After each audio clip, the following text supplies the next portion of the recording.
Dear students, HSC ভূগোল প্রথম পত্র তৃতীয় অধ্যায় ভূমিরূপ পরিবর্তন। আজকের আমার আলোচ্য বিষয় নদীর ক্ষয়কার্যের ফলে সৃষ্ট ভূমিরূপ।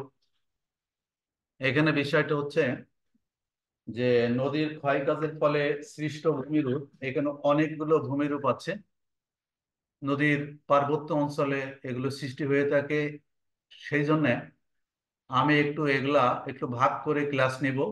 সেখানে আজকে আমি ভি আকৃতির উপত্যকা, ইউ আকৃতির উপত্যকা এবং গিরিখাত নিয়ে আলোচনা করব। পরবর্তী পর্যায়ক্রমে আমি সমস্ত ভূমিরূপগুলো, সমস্ত ল্যান্ডফর্ম গুলো ডিসক্রাইব করার চেষ্টা করব। যাই হোক, আলোচক হিসাবে আছি আমি মোহাম্মদ আকবর আলী। আমার নিচে যে ছবিটা দেওয়া আছে এমডেড আকবরের লেখা আছে, এটা আমার ইউটিউব চ্যানেল। এটাকে সাবস্ক্রাইব করার জন্য আহ্বান রেখে আমি ক্লাস শুরু করছি। প্রথমে আমরা একটু সাধারণ আলোচনায় আসি। দেখো, একটা নদী সাধারণত ক্ষয় কাজ, বহন কাজ এবং সঞ্চয় কার্য সম্পাদন করে থাকে। তাহলে আমরা কয় ধরনের কাজ সম্পাদন করে থাকে? নদী তার ক্ষয় কাজ করে, তারপরে সেটা বহন কাজ করে এবং সঞ্চয় কাজ করে। আবার নদীর যদি পর্যায়ে যায়, সেটা হচ্ছে নদীর পার্বত্য পর্যায় বা প্রাথমিক পর্যায়, সমভূমি পর্যায় বা মাধ্যমিক পর্যায়, এবং লাস্ট যেটা আছে সেটা ওল্ড স্টেজ বা বৃদ্ধ পর্যায়, এবং সেটাকে আমরা আহ বদ্বীপ সৃষ্টিকারী পর্যায়ও বলে থাকি। ওটা হচ্ছে যে এখানে আজকে আমার আলোচ্য বিষয় হচ্ছে, এগুলো আলোচনা করেছি পূর্বে, নদীর ক্ষয়জাত ভূমিরূপ। এই ক্ষয় কার্যগুলো আসলে নদীর কোন পর্যায়ে বেশি হয়ে থাকে? এই নদীর ক্ষয় কার্যগুলো নদীর প্রাথমিক পর্যায়ে, পার্বত্য পর্যায়ে, নদীর যেখানে উৎপত্তি লাভ করে, উৎপত্তি থেকে শুরু করে একেবারে যেখানে সমভূমি পর্যায়ে যাওয়া পর্যন্ত যে অঞ্চলটা, এই অঞ্চলে নদী যে ভূমিরূপগুলো সৃষ্টি করে থাকে সেগুলো ক্ষয়কাজের ফলে সৃষ্ট ভূমিরূপ। এবং এখানে অসংখ্য ভূমিরূপ সৃষ্টি হয়ে থাকে। সেগুলো দেখো, নানাবিধ পদ্ধতির মাধ্যমে নদী দ্বারা যে ক্ষয় সাধন হয়, তার ফলে ভূপৃষ্ঠ ব্যাপক পরিবর্তন সাধিত হয় এবং নতুন নতুন ভূমিরূপ সৃষ্টি হয়। নদীর বিভিন্ন গতিতে ক্ষয়কার্যের দরুন এ ধরনের ভূমিরূপ গড়ে ওঠে বলে এ ধরনের ভূমিরূপকে নদীর ক্ষয়জাত ভূমিরূপ বলে। এটাকে ক্ষয়জাত ভূমিরূপ কেন বলা হয়?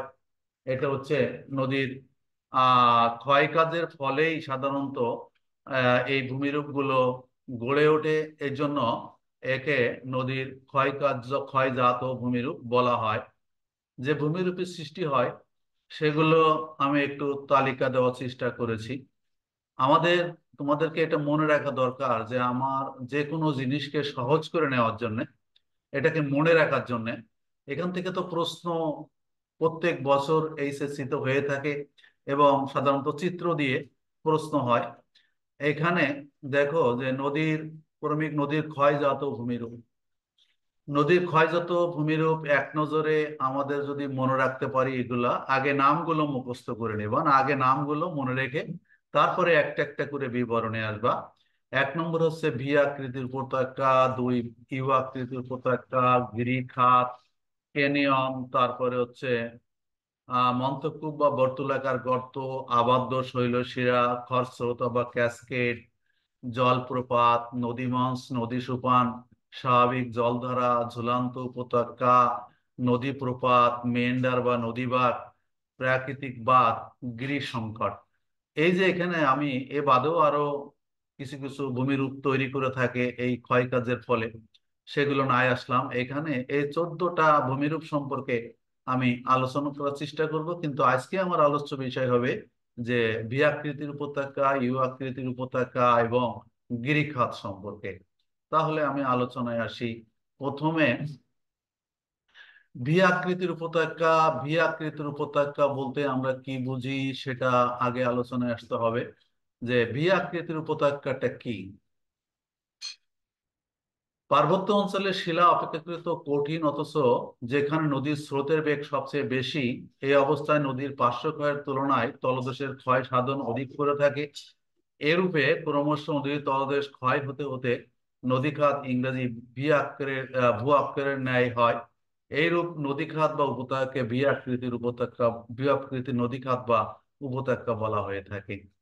তাহলে এখানে আমরা বুঝলাম যে ভি আকৃতির উপত্যকা ইংরেজি ভি আকারের মতো এর সৃষ্টির কারণও আমি আলোচনা করব। যাই হোক, এটা হচ্ছে সাধারণত নদীর পার্বত্য অঞ্চলে নদীর পার্শ্বক্ষয়, এই যে পার্শ্বক্ষয় অপেক্ষা নিম্নক্ষয় বেশি হয়। নিম্নক্ষয় বেশি হওয়ার ফলে এটা কি হয়, অনেকটা ভির আকৃতির মতো উপত্যকা সৃষ্টি করে। এই যে ভি আকৃতির মতো উপত্যকা সৃষ্টি করে, একেই বলা হয় ভি আকৃতির উপত্যকা। এখানে নদীর উচ্চ গতিতে ভি আকৃতি উপত্যকা সৃষ্টি হওয়ার যে কারণগুলো আছে, সেই কারণগুলো একটু আলোচনা করার চেষ্টা করি, যেহেতু এখানে সৃজনশীল প্রশ্ন হয় এবং এইগুলোই কিন্তু মূলত পড়ে থাকে। প্রথমত, আমরা ভি আকৃতির উপত্যকা সৃষ্টির পিছনে একটা প্রধান যে ভূমিকা, প্রধান যে উপাদান, সেটা হচ্ছে ভূমির ঢাল। ঢাল একটা বিষয়। পার্বত্য অঞ্চলে ভূমির ঢাল বেশি হলে খরস্রোত প্রবল বেগে নিচের দিকে নামে। প্রবল স্রোতের সঙ্গে বাহিত শিলাখণ্ডের সঙ্গে নদীগর্ভের সংঘর্ষ, ঘর্ষণ ও সংঘর্ষে নদী উপত্যকায় পার্শ্বক্ষয় অপেক্ষা নিম্নক্ষয় বেশি হয় এবং নদী উপত্যকা ক্রমশ সংকীর্ণ ও গভীর হতে থাকে। কি বলা হচ্ছে যে প্রথমে আসলে এটা আই আকৃতির সৃষ্টি হয়, নদীর এই পার্শ্বক্ষয় অপেক্ষা নিম্নক্ষয়টা বেশি হয়ে থাকে। আর এই ভূমির ঢালটা অনেক বেশি হওয়ার ফলে নদী তার নিম্ন দেশ দিয়ে প্রবাহিত হয় এবং এই খাতটা অনেক গভীর করে ফেলে। এবং এর আকৃতিটা অনেক সময় এই যে কিছুটা পরবর্তীতে পার্শ্বক্ষয়ের ফলে, সেটা আমি পরে আসি, পার্শ্বক্ষয়ের ফলে এই যে পরবর্তীতে পার্শ্বক্ষয়ের ফলে এই আকৃতিটা অনেকটা ভি আকৃতি ধারণ করে। তাহলে ভূমির ঢাল একটা ফ্যাক্টর যার দ্বারা ভূমি এই যে ভি আকৃতির উপত্যকা সৃষ্টি হতে পারে। বৃষ্টি বহুলতা ও আবহাওয়া বিকার। বৃষ্টি বহুলতা, এখানে আরেকটা পয়েন্ট যদি আমরা আলোচনা করি, বৃষ্টি বহুলতা বা আবহাওয়া বিকার। বৃষ্টি বহুলতা বহুল পার্বত্য অঞ্চলে প্রথমে নদী উপত্যকার দুই পার্শ্বদেশ কিছুটা সংকীর্ণ থাকলেও রাসায়নিক আবহাওয়া বিকার এবং পুঞ্জীবিত ক্ষয়ের প্রভাবে পার্শ্বক্ষয়ের দ্বারা নদী নদী উপত্যকার উপরিভাগ ক্রমশ প্রশস্ত হয়, ভি আকৃতির উপত্যকা গঠন করে। এটা আমি আসলে ক্লিয়ার পরে বলি। এখানে বলছে যে ভূমিধস আরেকটা কারণ, সেটা হচ্ছে পার্বত্য নদী উপত্যকার দুই পাশ থেকে নদীতে ধস নামে এবং কিছু উপনদীও এসে নদী খাতে মিলিত হয়। এর ফলে নদী খাত কিছুটা প্রশস্ত হয়ে ভি আকৃতির উপত্যকা সৃষ্টি করে। দেখো, প্রথমে নদীটা কি হয়, আসলে আয় আকৃতির হয়ে যায়। আয় আকৃতির হয়ে যায়, এখানে বলা হচ্ছে যে বৃষ্টিবহুল আবহাওয়া বিকার। সাধারণত যে পার্বত্য অঞ্চলে প্রচুর পরিমাণে বৃষ্টি হয়ে থাকে, বৃষ্টি হলে এই যে পার্বত্য, এই যে ভূমিরূপ, এই যে এখানে কি হয়, এই পার্বত্য বয়ে বৃষ্টির পানিটা নিচে চলে যায়। তখন আস্তে আস্তে যে এই যে আয় আকৃতির উপত্যকা সৃষ্টি হয়েছিল, তার কিছুটা পার্শ্বক্ষয়ের ফলে এটা আসলে প্রশস্ত হতে থাকে উপরিভাগটা। প্রশস্ত হতে হতে হতে হতে এর ফলে এটা আরেকটা কারণ হতে পারে, এই যে পার্শ্ববর্তী অঞ্চল থেকে ভূমি ধসের ফলে, ভূমি ধসের ফলে এই পার্শ্ববর্তী অঞ্চল থেকে যে উপনদীগুলো আছে, সেটা এই উপনদীর সঙ্গে মিলিত হয় এবং পার্শ্ববর্তী অঞ্চলটাকে ক্ষয় করে ফেলে। ক্ষয় করে ফেলে এই এর প্রশস্ততা বাড়িয়ে দেয় এবং অনেকটা ইংরেজি ভি আকৃতির মতো উপত্যকা সৃষ্টি করে। তাহলে আমরা আসলে তিনটা প্রধান কারণকে উল্লেখ করতে পারি এখানে ভি আকৃতির উপত্যকা সৃষ্টি হওয়ার জন্য। একটা হচ্ছে ভূমির ঢাল, মানে ব্যাপক, অনেক ভূমির ঢাল অনেক বেশি হয়। তারপরে বৃষ্টিবহুল আবহাওয়া বিকার, বৃষ্টিবহুল মানে উপত্যকা অঞ্চলে, পার্বত্য অঞ্চলে যেখানে বৃষ্টিপাত হয়, বৃষ্টির পানি যখন স্রোত রূপে নদীতে নেমে যায়, তলদেশ ক্ষয় বেশি হয় এবং পার্শ্বক্ষয় বেশি হয়, তখন এই ভি আকৃতির উপত্যকা সৃষ্টি করে। ভূমিধসের ফলে অনেক উপনদী এই নদীতে মিলিত হয় এবং সেখানে ভূ আকৃতির উপত্যকা সৃষ্টি করতে পারে। এবার আসো, এই ভি আকৃতির কিছু উপত্যকা বৈশিষ্ট্য আলোচনা যদি আমরা করি। এটা কেন আমি এইভাবে আছি, কারণ এটা হচ্ছে তোমাদের যেহেতু সৃজনশীল প্রশ্নে এইভাবে উত্তর দিতে হয় বৈশিষ্ট্যটা কি আসছে, বৃহৎকৃত অনেক গভীর হয়, বৃহৎকৃতের উপত্যকা কি হয়, অনেক গভীর হয়। এটা বৃহৎকৃত উপত্যকা আমরা নদীর উৎস প্রবাহে লক্ষ্য করতে পারি, একটা হচ্ছে, তাহলে আমি 1 নম্বর বৈশিষ্ট্য বললাম বৃহৎকৃত উপত্যকা অনেক গভীর হয়। এটা সাধারণত নদীর উচ্চ পর্যায়ে বা পার্বত্য অঞ্চলে দেখতে পাওয়া যায়। বৃহৎকৃত উপত্যকা নদীর ক্ষয়কাজের, এটা আছে ক্ষয়কাজের ফলে সৃষ্টি হয়। উপত্যকায় নদীর জল স্তর উপত্যকার অনেক গভীর দিয়ে, এই যে অনেক গভীর দিয়ে চলাচল করে। তাহলে আমরা এখানে আমরা তোমার যদি নিজের ভাষায় লেখো, তাহলে 1 নম্বর হচ্ছে এটা ক্ষয় কাজের ফলে সৃষ্টি হয়। এটা পার্শ্বক্ষয় অপেক্ষা নিম্নক্ষয় বেশি হয়। তারপরে উপত্যকাগুলো অনেক গভীর হয়। তারপরে এটা পার্বত্য অঞ্চলে সৃষ্টি হয়। এটা পার্শ্বক্ষয় নিম্নক্ষয় বেশি হয়। ও নদীর জল স্তর একেবারে অনেক গভীরে পৌঁছায়। এইভাবে তুমি যদি লিখতে পারো, তাহলে আসলে নাম্বার কম দেওয়ার কোনো জায়গা থাকে না। তো যাই হোক, তাহলে আমি এখানে আমরা ভি আকৃতির উপত্যকা পেলাম। এবার একটু উদাহরণে আসি। ভারতের স্বতন্ত্র ব্রহ্মপুত্র, চীনের ইয়াংসি, জার্মানির রাইন পার্বত্য, চট্টগ্রামের কর্ণফুলী নদী উপত্যকায় এই ভি আকৃতির উপত্যকা দেখতে পাওয়া যায়।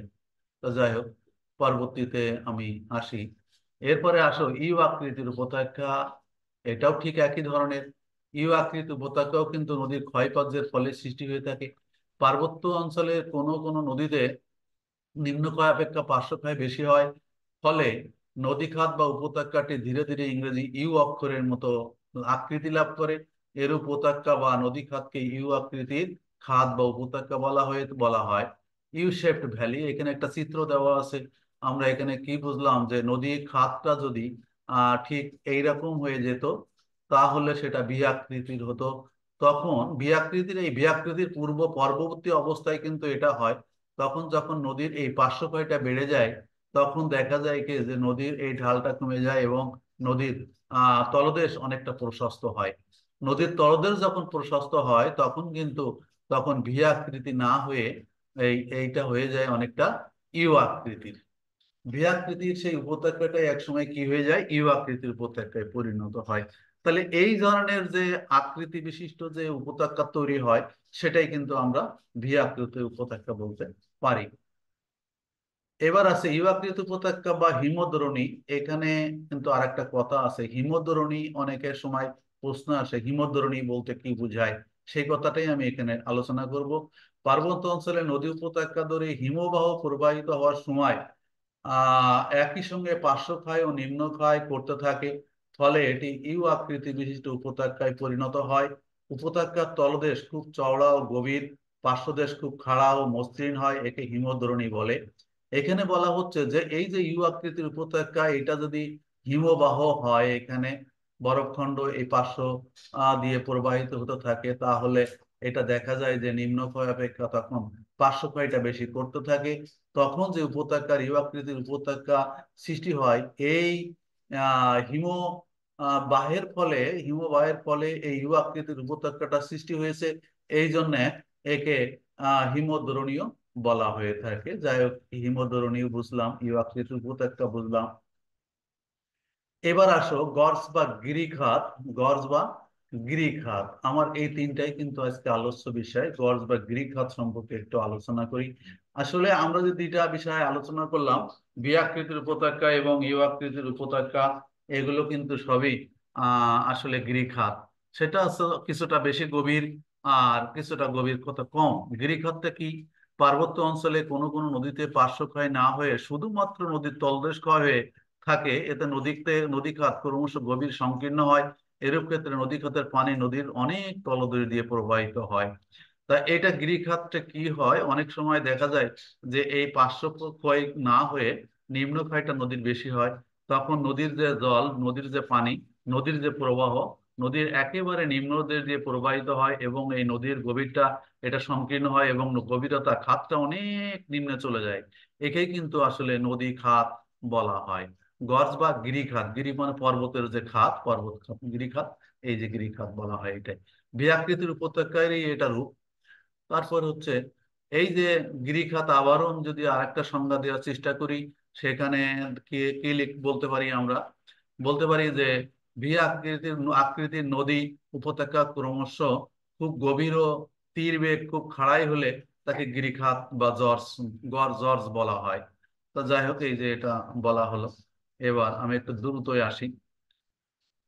উদাহরণ হিসেবে আমরা আসতে পারি যে গ্রিক হাতের যদি উদাহরণ দেই, সেখানে হচ্ছে কোন গ্রিক হাত আমরা দেখি যে পেরুর কলকা নদীর গ্রিক হাত প্রায় 4075 মিটার গভীর।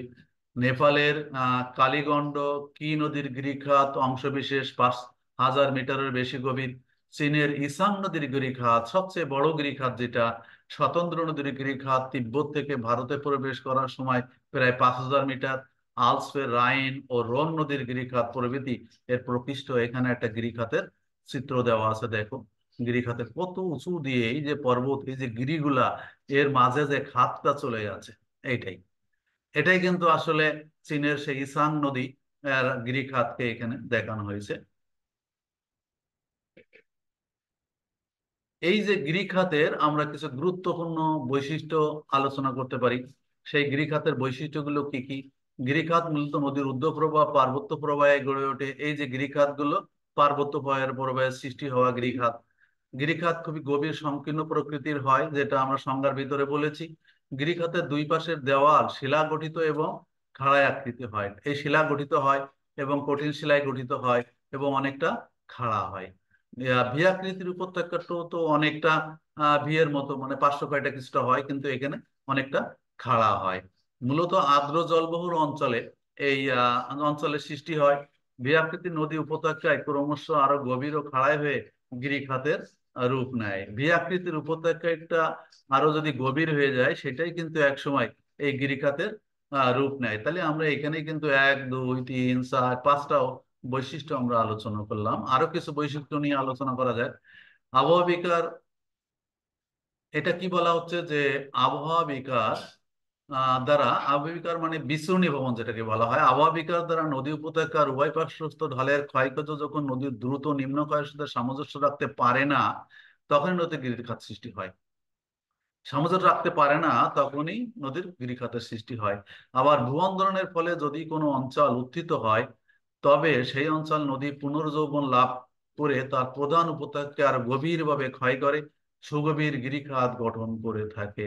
পৃথিবীর বহু গিরিখাত এইভাবে উত্থিত ভূমিভাগের সাথে সামঞ্জস্য রেখে দ্রুত নিম্নক্ষয়ের ফলে গড়ে উঠেছে। এখানে উদাহরণ হিসেবে আমরা সিন্ধু ও ব্রহ্মপুত্র নদের গিরিখাতকে আনতে পারি। তাহলে আমরা গিরিখাত কি, গিরিখাতের বৈশিষ্ট্য, গিরিখাতের উদাহরণ, এগুলো কিন্তু আমরা আলোচনা করলাম। তাহলে আমার আজকের যে আলোচ্য বিষয়টা ছিল, সেটা হচ্ছে তোমার একটা আছে বৃহৎকৃতির উপত্যকা। বৃহৎকৃতির উপত্যকা কিভাবে সৃষ্টি হয়, তার কারণ, সৃষ্টির কারণ এবং সে বৈশিষ্ট্য উদাহরণ আলোচনা করলাম। ইউ আকৃতির উপত্যকা সম্পর্কে আলোচনা করলাম এবং গিরিখাত সম্পর্কে আলোচনা করলাম, যেটা প্রায় প্রশ্নে এসে থাকে। যাই হোক, সকলকে thanks for watching my presentation. আজকের মতো আমি এখানেই ক্লাসটা শেষ করছি। আল্লাহ হাফেজ।